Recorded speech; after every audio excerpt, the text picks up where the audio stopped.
Chapter 12. The Ninth Day. The morning light was pale and brittle, seeping through the dust-choked haze that clung to the outpost like a shroud. The air smelled of burnt metal, scorched earth, and the tang of dried blood, a reminder that the night's attack had left its mark. Silence hung over the compound, heavy and watchful, broken only by the clatter of boots and the occasional hiss of welding torches as the survivors patched barricades and repaired turrets.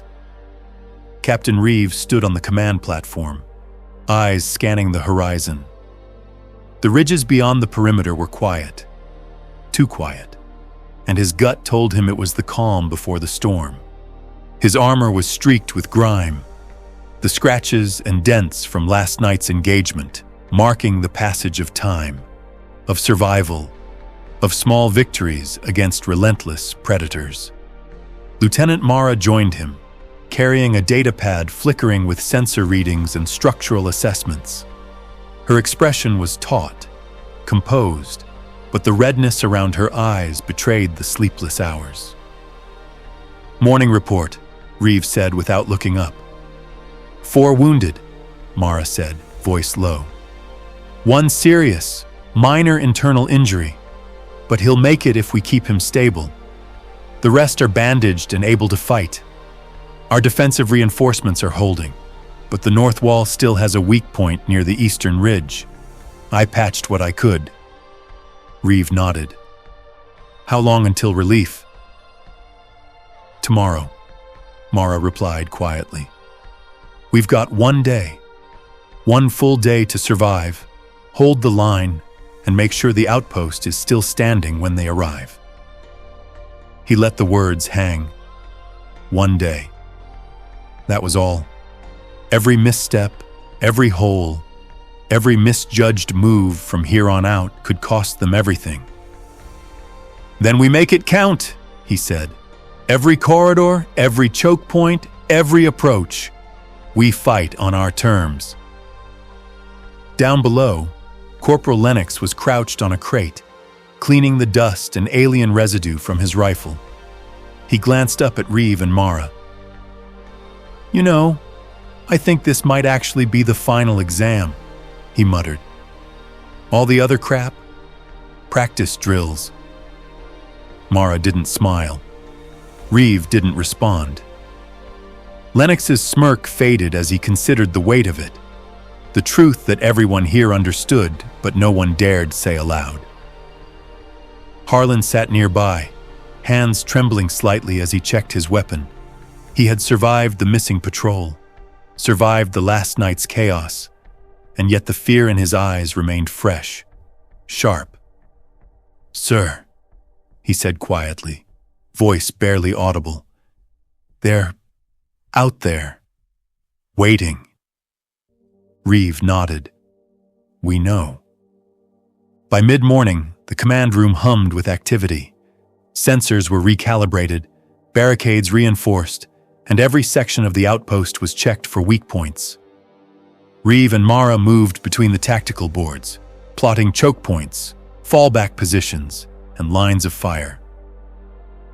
"Floodlights are repositioned," Mara said. 2 sectors near the eastern wall still flicker. I've rigged them to fail last if we need them as a distraction." Reeve studied the map. "Good. That eastern ridge, if they try to flank, we force them through the kill zone along the south corridor. That's where they meet our strongest fire." Lennox leaned over the table beside them, fingers tapping against the metal. "If they're smart, they'll avoid it. But if they're coordinated like last night, well, that's why we set traps." "Exactly," Mara said. "They'll test our lines again tonight, but we'll be ready." Reeve gave a tight nod. "We've got 1 day. We cannot afford hesitation, mistakes, or wasted shots. Everyone stays alert. Every sector has a cover point. Every corridor has a fallback, and no one moves alone." Afternoon crept in slowly, the sun a dull smear behind dust and smoke.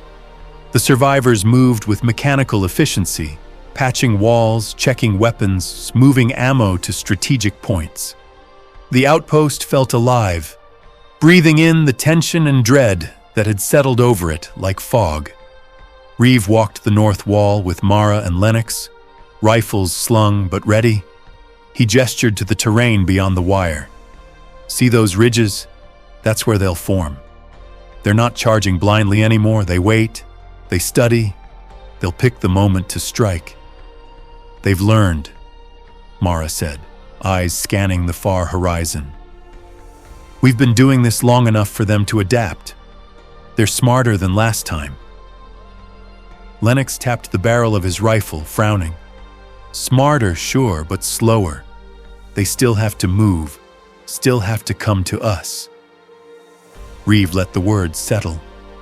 "They'll come, and when they do, we hit them as hard as we can. Hold as long as we have to. Tomorrow, relief lands. We just have to survive until then." The three of them stood in silence, the wind carrying a faint metallic tang, the distant hills eerily still. By late afternoon, the preparations were nearly complete. Barricades were stacked, turrets manned, and sensors readied to trigger at the slightest movement. Reeve and Mara reviewed each choke point again, double-checking lines of fire, traps, and fallback positions. "Everything ready?"